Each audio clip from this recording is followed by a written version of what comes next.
arquitectura y diseños proféticos. Comenzamos con la definición de arquitectura y de arquitecto.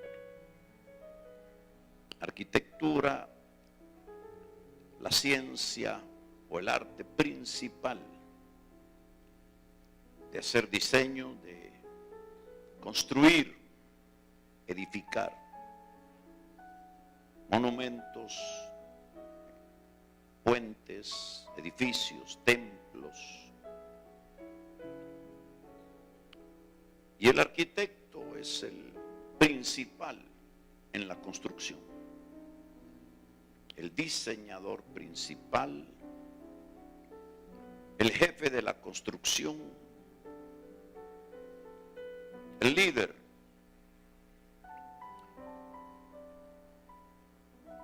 Tomamos estos detalles para presentarles a ustedes al arquitecto más extraordinario del universo, Dios. Arquitecto del universo, diseñador del universo, en nada se equivocó y todo camina en la obediencia total a Él. Les presentamos a Dios como el arquitecto del planeta, diseñado por Él, y Él les creó a los mortales para su deleite, la lumbrera mayor y la lumbrera menor, para que alumbrasen en la noche y en el día y marcaran las estaciones. Asimismo nos llenó el cielo de estrellas y de planetas para que nos regocijáramos. Y todos por siglos están moviéndose al son que Dios les toca.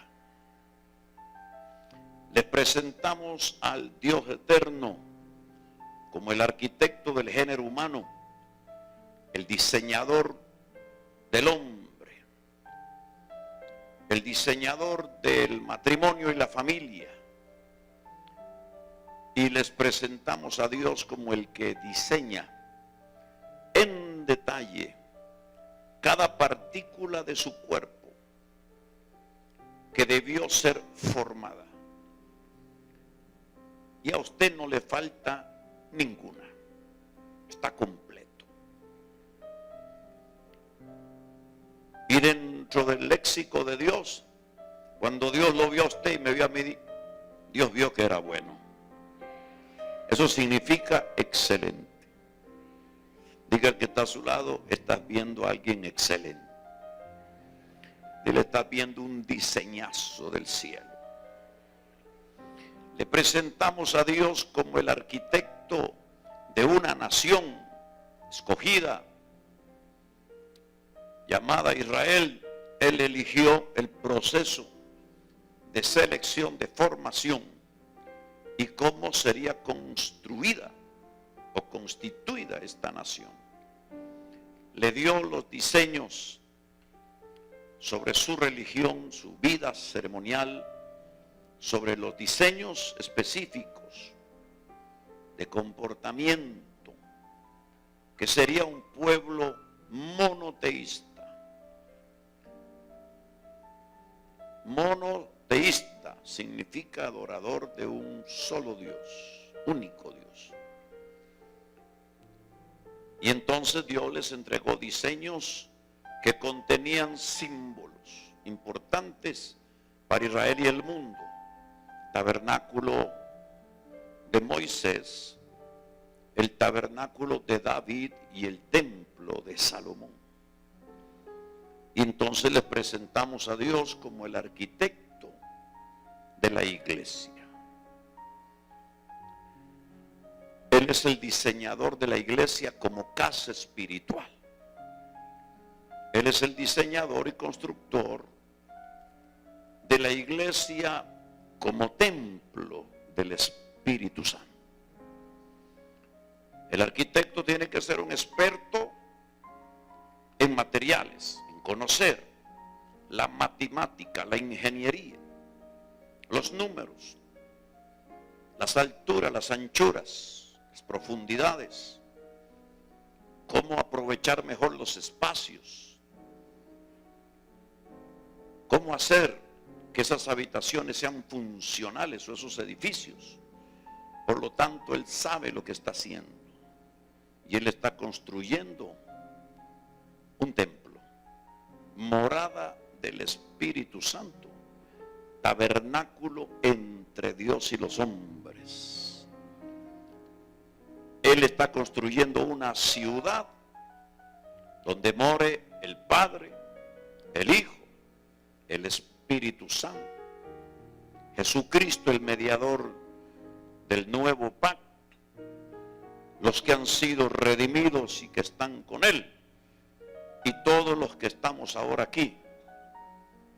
Que si el Señor viene, formaremos parte de aquellos. Amén. Él está construyendo una ciudad. Entonces le presentamos a usted lo profético, que como Eric señalaba, le hablamos de que lo profético es una de las bases o pilares del reino que se relaciona con el poder demostrativo de Dios. Todo lo que Dios utiliza para demostrar su poder está relacionado íntimamente con lo profético. Milagros, sanidades, prodigios, manifestaciones, maravillas, dones del Espíritu Santo. Lo que demuestra que Dios es quien dice ser, es la manifestación de la sobrenaturalidad o del poder sobrenatural. Lo apostólico es lo gubernamental que se relaciona con el carácter de Dios para gobernar con equidad y con justicia. Entonces, basándonos en estas definiciones, nos dimos a la tarea de hablar del diseño redentivo de Dios para el ser humano. No hay forma de ser hijo de Dios sin este proceso redentivo. Por lo tanto, nosotros tenemos que refutar cualquier concepto religioso, venga de donde venga, que le atribuya al hombre la salvación por solamente tener una religión que piensa en un Dios. Aquí, en la Escritura, nadie con tal argumento puede llegar a ser hijo de Dios. Solamente se es hijo de Dios a través de un proceso redentivo del cual hablamos, y por eso Dios se presenta en el Antiguo Testamento como Dios, el Dios que sana, el Dios que habla, el Dios que gobierna en los montes, el Dios que gobierna en los valles, el Dios único y verdadero, el Dios que quiebra la cabeza de los ídolos, el Dios que desmenuza las obras de los ídolos de barro, de metal, el Dios que tiene en sus manos la justicia y el juicio, pero que en medio del proceso que podría haber terminado en fuego para todos los mortales pecadores, Él determinó desde antes de la fundación del mundo que algunos mortales seríamos insertados dentro de su bendita familia. ¿Cuánto dicen gloria a Dios? Y para eso Él creó un proceso legal redentivo. No es que a Él se le antojó solo, no. Él lo ideó dentro de su justicia y su legalidad. Porque para poder hacer de mortales pecadores hijos, era necesario que las deudas que esos mortales tenían con la justicia de Dios, alguien la pagara. Y como se trataba no de deuda monetaria, sino de pecado, la ley del universo establecía que si no había derramamiento de sangre, entonces no era posible cancelar la deuda, no habría remisión de pecados. Pero por cuanto la deuda no era este tipo, sino por causa del pecado, se requería que la sangre utilizada para pagar el precio no estuviera contaminada. En otras palabras, el mortal que fuera a ser sacrificado por los demás no podía tener pecado, porque si no, su sangre no serviría, ya que sería la sangre de un deudor y no de uno que pudiera pagar el precio por su santidad. Por lo tanto, Dios mismo, al ver la condición de los mortales, de que justo no había ni siquiera uno, y que por causa de haber nacido concebidos en pecado, nuestra naturaleza ya contaminada y marcada no serviría. Por eso el Dios de los cielos, desde antes de la fundación del mundo, decidió un plan de sabiduría, aleluya, a través del cual Él vendría, su espíritu vendría y haría sombra sobre una mujer virgen y pura, para que entonces ella aportara la naturaleza humana y Él, con su Espíritu Santo, engendrara al Hijo de Dios, que no tendría mancha ni contaminación, para que pudiese, aleluya, hacer el enlace con el Padre, y cuando Él naciera, creciera y se desarrollara, sí se mantenía en la completa santidad y cumpliendo la Escritura a la hora de ir a la cruz y ofrecerse en sacrificio por los pecadores. Entonces su sangre inmaculada fuera aceptada por la justicia eterna como el precio que se debía pagar por usted y por mí. Por lo tanto, cuando Él derramó su sangre, aleluya, y el Padre la aceptó avalando el sacrificio, resucitando de los muertos y sentándolo a su diestra, usted y yo encontramos socorro y encontramos perdón para nuestros pecados, y con un solo sacrificio, no como en el Antiguo Testamento, que era una sombra de lo que habría de venir, donde el Cordero Pascual se sacrificaba cada año para expiar temporalmente los pecados. Jesucristo, como Cordero de Dios, entró, aleluya, no al santuario terrenal, sino al santuario celestial, no con la sangre de un animal, sino con su propia sangre, haciendo perfectos a todos los redimidos con un sacrificio único y suficiente. ¿Cuántos levantan las manos y dicen aleluya? Pero para poder hacer que ese proceso redentivo entrara dentro de la vía legal, el Padre, aleluya, nos dio de su Espíritu Santo, para que su espíritu y el mío, que estaban muertos por los delitos y pecados, fuera revivido, regenerado. ¿Cuánto dicen gloria a Dios? Y a la vez, aleluya, se constituyera en el templo del Espíritu Santo, para que ese Espíritu Santo, aleluya, pudiese decir Abba Padre en usted, papito mío, y ser reivindicado dentro de la familia de Dios, y por lo tanto entonces su nombre y el mío fueran escritos no solo en el libro de la vida, sino en el libro de la familia del Eterno, haciéndonos legalmente, por el proceso de la selección y la adopción, herederos de Dios y coherederos con Cristo, aleluya. Por lo tanto, el diseño divino para restaurar al hombre no solo lo restaura, lo salva, sino que lo hace un templo para que el Espíritu Santo venga a morar en él, aleluya, y dentro de él entonces el hombre que no podía pueda. ¿Cuánto levantan las manos? El hombre que no hacía, haga.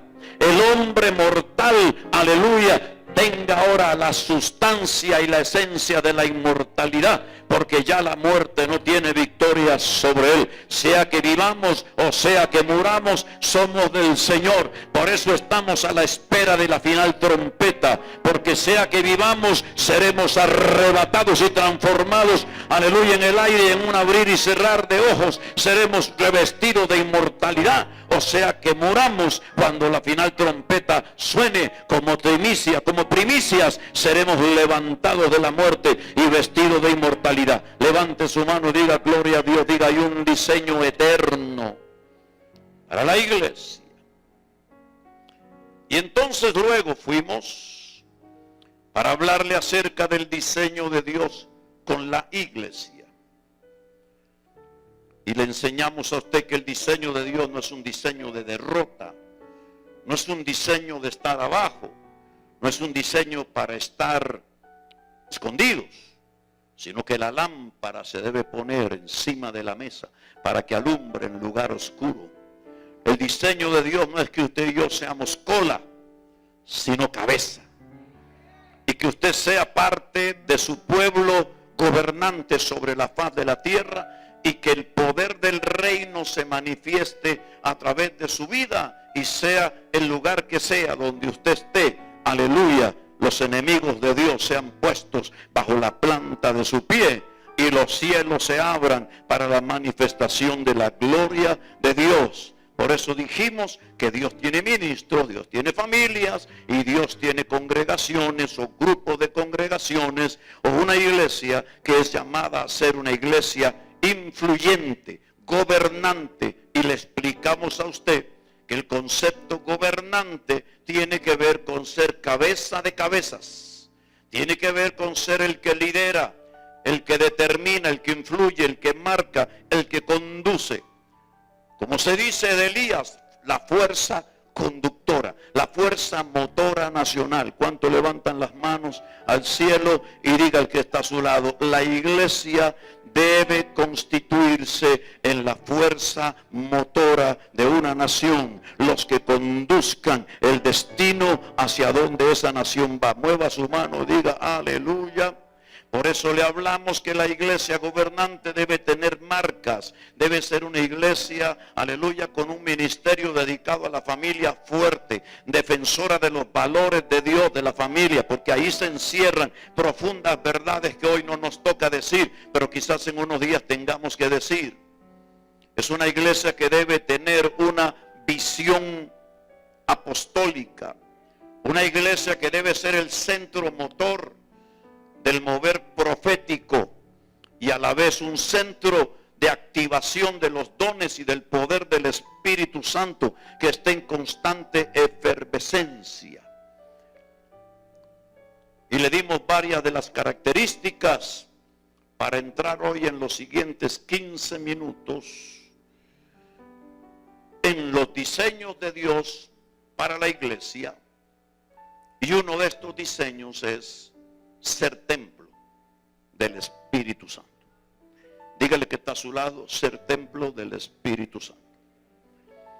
Y dentro de todo lo que hemos hablado, dijimos que así como en el Antiguo Testamento el Padre se reveló como Dios, en el Nuevo a través del Hijo se nos revela como Padre, y en la relación de Padre e Hijo nos marca el camino para la relación que nosotros dos, no digo usted y yo, sino él y yo, podemos y debemos tener.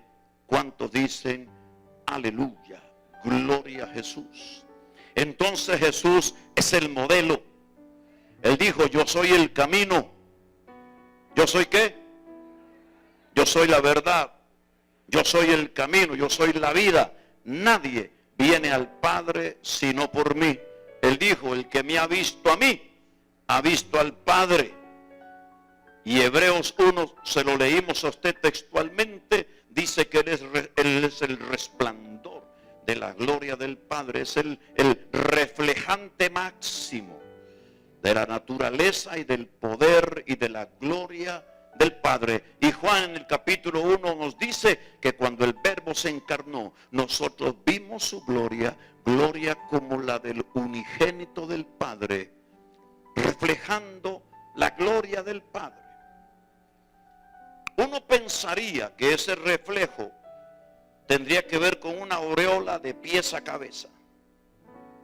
Pero no se trataba de eso, sino se trataba de que cada acto, cada palabra, cada gesto, cada acción era una demostración del Espíritu que lo llenaba a plenitud. Porque dice que en él habitó la plenitud de Dios. Entonces Jesús es el modelo. Y por eso usted y yo tenemos que ir al libro de Lucas. Son mensajes ya dichos, pero refrescados en estos días, con una perspectiva de diseño, con una perspectiva de cuál es la voluntad de Dios. Cuando Dios da los diseños y el arquitecto determina cómo es que se construye, usted y yo no tenemos opción, no tenemos libertad de escogencia. No podemos decidir si es o no es. Simplemente es así. Y Lucas, en el capítulo 3, creo que le dije, nos habla o nos marca la pauta. Trataré de hacerlo sencillo, pero es medular. Yo he dicho en muchos lugares, no sé si usted ha tenido la ocasión, pero yo he dicho en muchas partes, después de tantos años de predicar el Evangelio, yo nunca oí a nadie hablar de esto, solo yo. Y he oído a mucha gente. No me refiero a ser único en eso, sino que nunca oí a nadie hablar acerca del modelo y del bautismo del Espíritu Santo desde la perspectiva de Jesús. Casi todos los pasajes que usamos para hablar de la llenura del Espíritu Santo partieron desde el libro de los Hechos, desde el capítulo 2 en adelante o retrospectivamente a Joel 2. Pero Lucas nos presenta el modelo.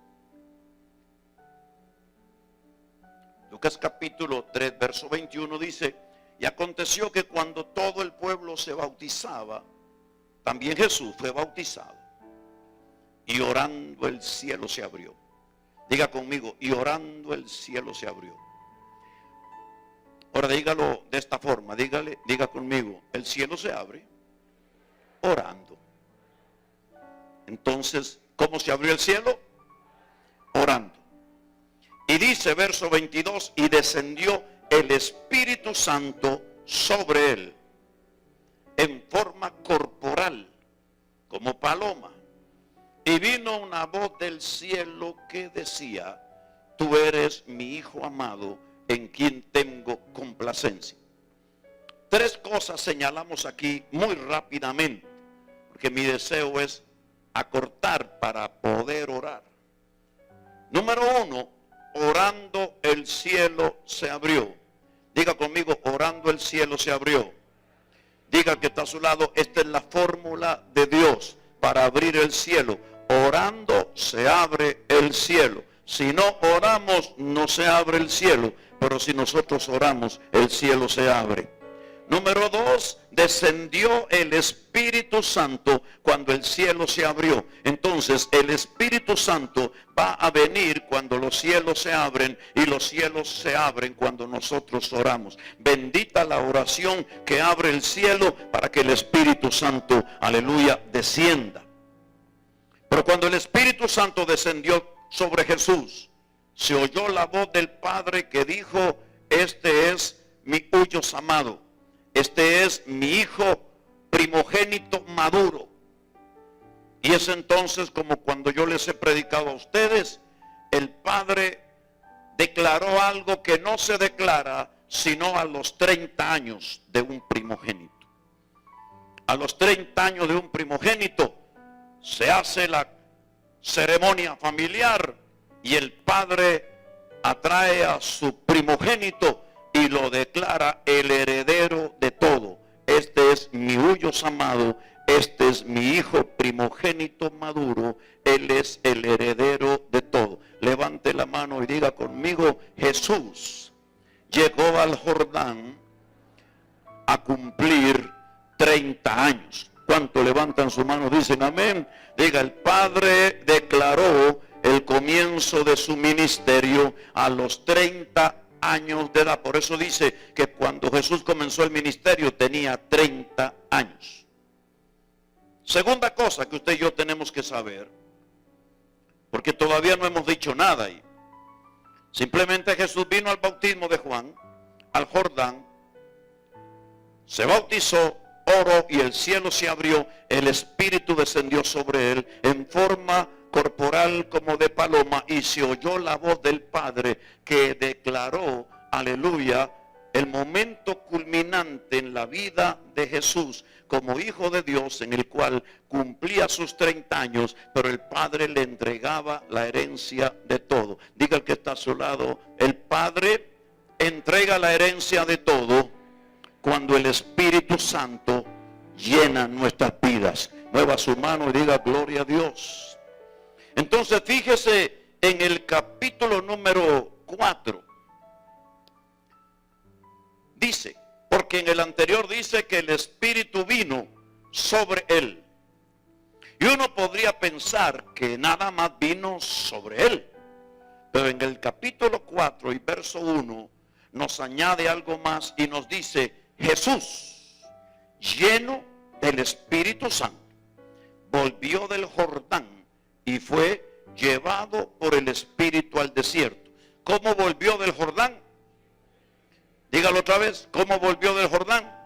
Lleno del Espíritu Santo. Diga el que está a su lado: Jesús fue lleno del Espíritu Santo y volvió del Jordán lleno del Espíritu Santo. Ahora, míreme y diga conmigo: estamos hablando del Hijo de Dios. Él tuvo que ser lleno del Espíritu Santo. Diga: para iniciar su ministerio, él tuvo que ser lleno del Espíritu Santo. Ahora, ¿a dónde lo llevó el Espíritu Santo después de venir del Jordán? Lleno del Espíritu Santo. ¿A dónde lo llevó? Al desierto. Dice, lo llevó al desierto. Y hay uno de los otros evangelistas que dice que fue llevado al desierto por el Espíritu para ser tentado por el diablo. Alabado sea Jesucristo. Levante la mano y dígale: no te metas en tentaciones sin estar lleno del Espíritu Santo, porque solo Dios te dará la victoria cuando es parte del paquete del plan de Dios de tu formación. Aleluya. Dios te liberará y te bendecirá, pero tienes que estar lleno del Espíritu Santo. Ahora, yo no te voy a dar una predicación hoy, solo te voy a dar un diseño. Jesús pasa su vida en su casa siendo formado. Ahora llega el momento de sus 30 años. Es llevado al río para ser bautizado por Juan. Cuando él sale de las aguas, se oye la voz del Padre que dice: este es mi Hijo amado, mi primogénito amado, en él tengo mi deleite, y él es el que recibirá toda la herencia hoy. Entonces Jesús, aleluya, es visitado por el Espíritu Santo, pero tiene una experiencia más profunda, porque desde que pasa eso hasta que él vuelve del Jordán, ahora no se dice solo que el Espíritu vino sobre él, sino que ahora está lleno del Espíritu Santo. ¿Cuánto levantan sus manos? Dicen gloria a Dios. Diga: Jesús estaba lleno del Espíritu Santo en el desierto. Ahora mueva su mano y diga: fue llevado por el Espíritu al desierto. Aleluya. Fue tentado por el diablo, pero estaba lleno del Espíritu Santo. Reprendió al diablo, pero estaba lleno del Espíritu Santo. Venció a Satanás, pero estaba lleno del Espíritu Santo. Ahora él pasa la gran prueba y regresa de ahí. Y dice el verso 14. Y Jesús volvió. ¿Cómo volvió? ¿Qué dice la Escritura? Y Jesús volvió en el poder del Espíritu a Galilea, y se difundió su fama por toda la tierra de alrededor, y enseñaba en las sinagogas de ellos, y era glorificado por todos. ¿Cómo volvió Jesús? Del desierto. ¿Ah? ¿Cómo volvió? Volvió, dice, en el poder del Espíritu Santo. Y algo miraron, algo traía, algo cargaba, que dice que su fama se difundió por todas partes. ¿Cuántos levantan las manos y dicen gloria al Señor? Dígale que está a su lado, no te preocupes, Dios te abrirá las puertas que tiene que abrirte, Dios te promocionará, Dios te llevará, Dios te levantará, Él será el que abra todas las puertas si estás lleno del Espíritu Santo. Mueva su mano, diga, si estoy lleno del Espíritu Santo, la gente lo sabrá, la gente conocerá. Estoy lleno del Espíritu Santo. Y dice que entonces Jesús viene a Galilea para enseñar la palabra. Y en Galilea suceden varias cosas por venir lleno del poder del Espíritu. Lo primero que sucede es que se hizo famoso. Dígale que está a su lado, bienvenido al equipo. Te van a hacer famoso, te van a hacer conocido. Aleluya, la gente sabrá quién eres. Los vecinos sabrán quién eres, aleluya, si estás lleno del Espíritu Santo. Los compañeros de trabajo sabrán quién eres si estás lleno del Espíritu Santo. Le dio fama, pero además de eso le abrió la puerta para enseñar la palabra. Mueva su mano, no le voy a predicar, esto da para predicar, pero no es mi punto. Lucas 4, después de que Jesús vuelve en el poder del Espíritu, entonces aparece en la sinagoga donde se había criado. Ahí lo conocían, ahí sabían quién era, y ahí él tenía un derecho como varón. Por eso dice que para que se hiciese como la costumbre, entonces él apareció en día de reposo, en el momento justo, en el momento exacto. Y entonces pidió ejercer su derecho. Y ese día, curiosamente, usted tiene que leer bien, no dice que él pidió el rollo del profeta Isaías, sino llevó a la sinagoga en el día exacto, en el momento exacto, y el rollo se lo dio el ministro, pero curiosamente tocaba el texto del profeta Isaías, que habla del enviado del Padre. ¿Cuántos mueven sus manos? Dicen aleluya. Y entonces dice que Jesús comenzó a leer el profeta Isaías y comenzó a decir: el Espíritu del Señor está sobre mí, por cuanto me ha ungido para dar buenas nuevas a los pobres, me ha enviado a sacar a los quebrantados de corazón, a pregonar libertad a los cautivos y vista a los ciegos, a poner en libertad a los oprimidos, a predicar el año agradable del Señor. Ahora note lo que sigue, que es muy importante. Él enrolló el libro, se lo dio al ministro de quien procedía el libro, y dice que, y seguidamente se sentó. Él no habló, sino tomó el rollo, lo leyó, lo enrolló, se lo dio al ministro, y él buscó una silla que estaba allí reservada, aleluya, por años de años al Mesías Redentor de Israel. Cuando él se sentó en la silla, aleluya, aquellos se quedaron atónitos y expectantes. ¿Qué está sucediéndonos aquí? Y entonces dice que él comenzó a decirles: hoy se ha cumplido la escritura delante de vosotros. ¿Cuántos dicen gloria a Dios? Ahora, no es mi punto, reitero, darles una predicación. Solo quiero que usted siga la línea, que usted siga el hilo. Jesús cumple 30 años. No ha comenzado su ministerio. No se habla de milagros aún.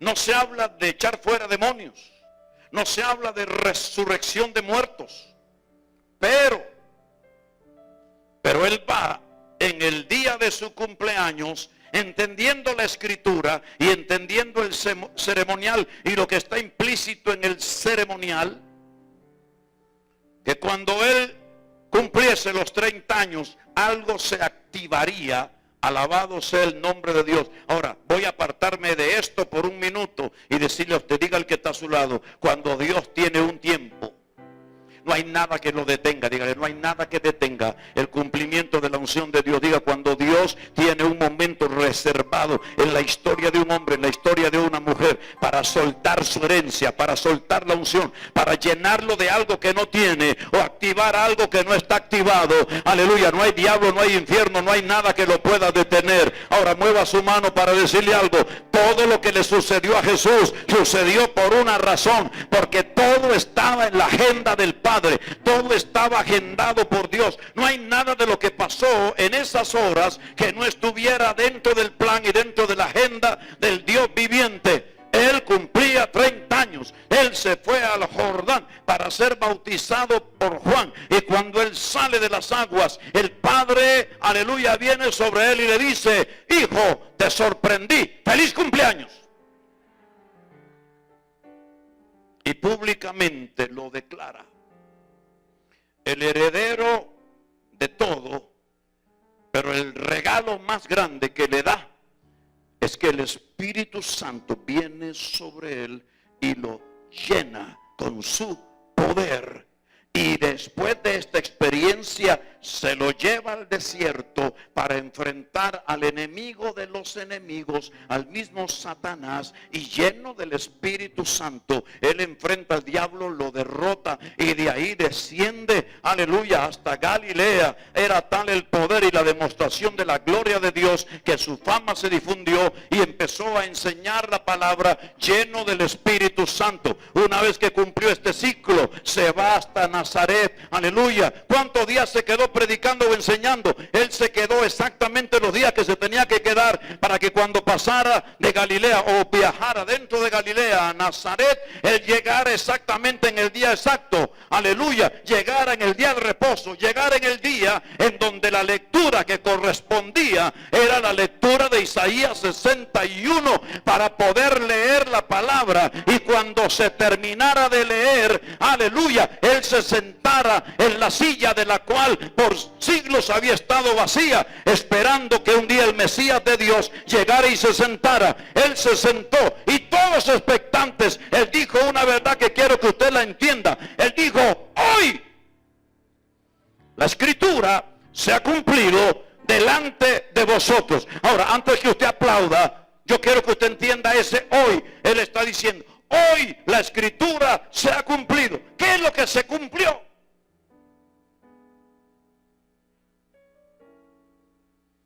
Lo que se cumplió es que vino alguien para decir lo que nadie pudo decir nunca con la misma contundencia. Hoy el Espíritu de Jehová, el Señor, está sobre mí, y yo estoy ungido para, aleluya, dar vista a los ciegos, abrir las prisiones de los encarcelados, vendar a los quebrantados de corazón, a publicar las buenas nuevas de salvación y hablar de la justicia o del día de la justicia del Señor. Quiero que usted me tome la idea de lo que estoy tratando de expresarle. Él está diciendo, estoy lleno, estoy ungido.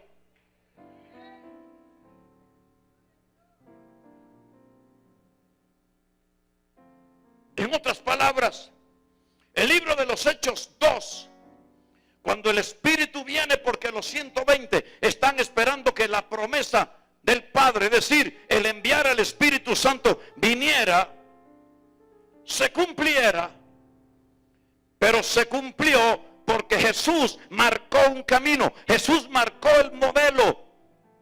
El Hijo de Dios fue lleno del Espíritu Santo. Por lo tanto, eso significaba que de ahí en adelante, todo el que se diga Hijo de Dios debe ser lleno del Espíritu Santo.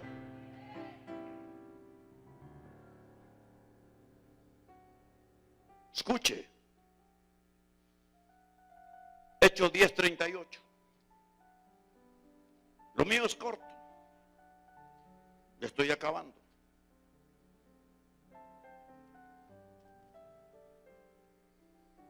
Él comienza su recorrido, sale de su casa al Jordán en el día de cumpleaños.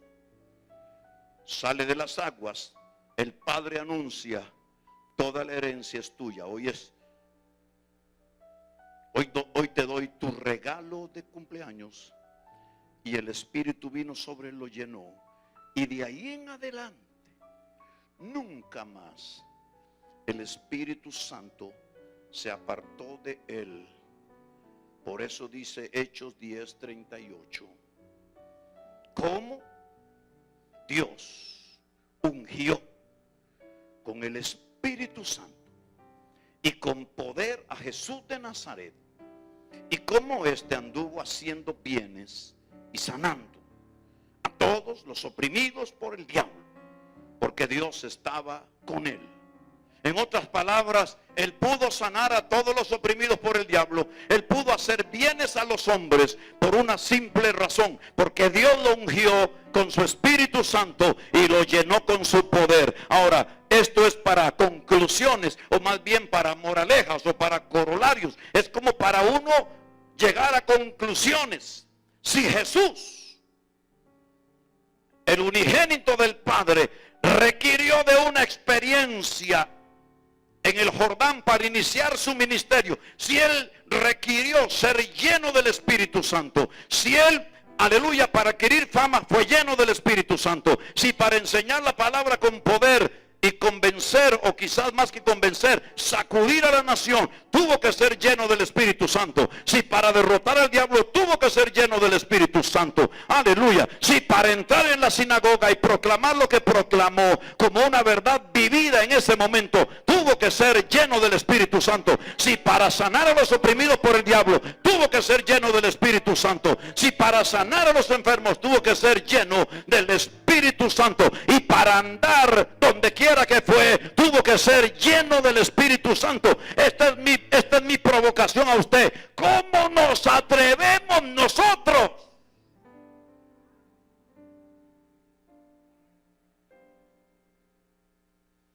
a hacer lo que hacemos sin estar llenos del Espíritu Santo? Alguna vez tuve una persecución y guerra del infierno, muchos años atrás. Y yo dije, Señor, ¿cómo me defiendo si esto huele a azufre? Puro infierno. Puras mentiras que parecen verdades. Porque cuando tú tienes gente que te rodea, que están bajo el espíritu de Judas,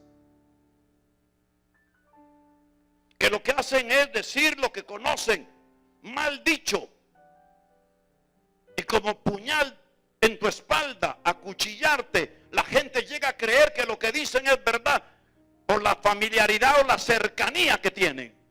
¿Cómo haces para quitarte eso de encima?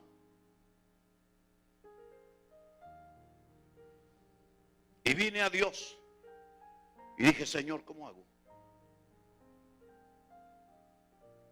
Algunos se irán, algunos creerán. Él dijo adentro de mí, es ineludible, no te preocupes.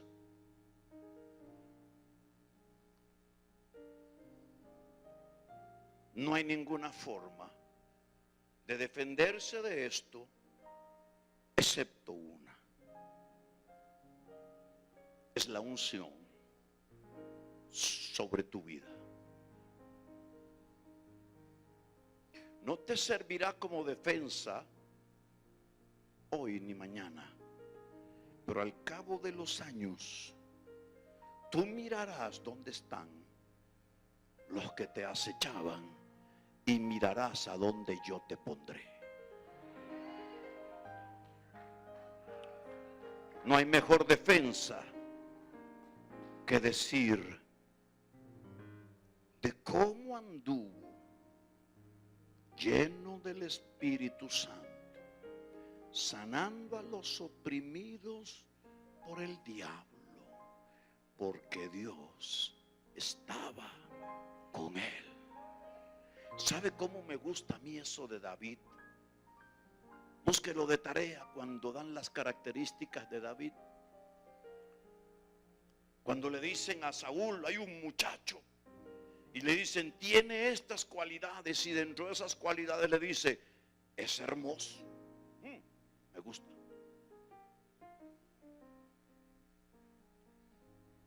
Sabe tocar bien el arpa.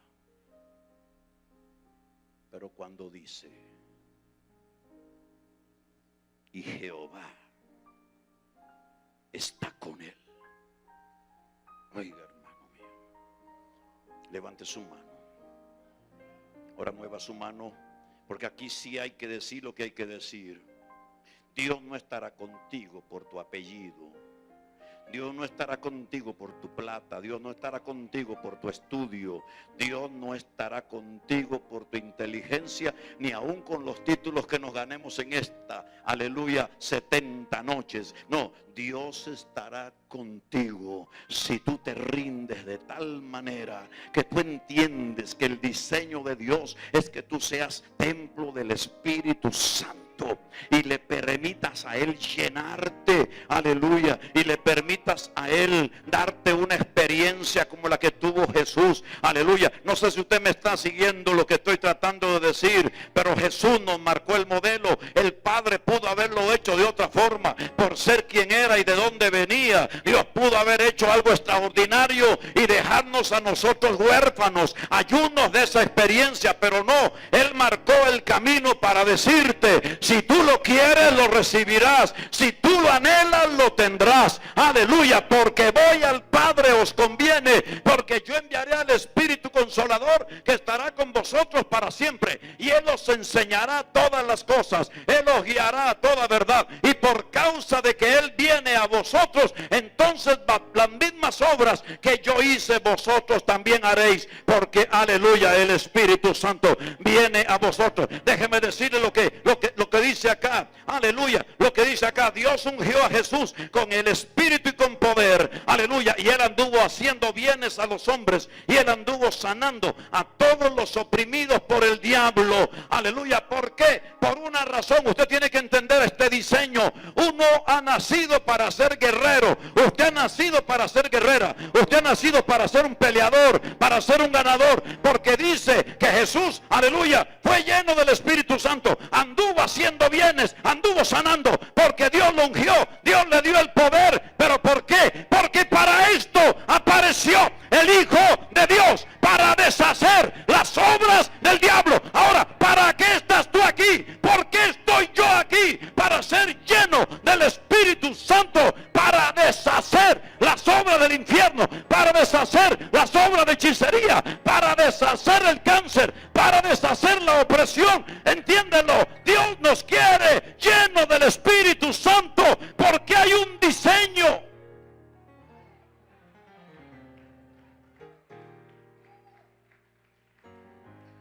El diseño es que usted y yo seamos llenos, porque solo llenos podremos andar como Él anduvo. Solo llenos del Espíritu Santo y su poder podremos hacer las mismas obras, porque solo llenos de su Espíritu Santo podremos caminar sanando a los oprimidos del diablo, porque solo llenos del Espíritu Santo podremos abrir las prisiones de los encarcelados, porque es con la unción con la que se rompe el yugo, con la que se pudre el yugo. Es solo con la unción, aleluya, que usted puede soltar la justicia de Dios. Por eso Pablo dijo, el apóstol Pablo dijo en Efesios 5:18, no os embriaguéis con vino, en lo cual hay disolución, sino antes sed llenos del Espíritu Santo.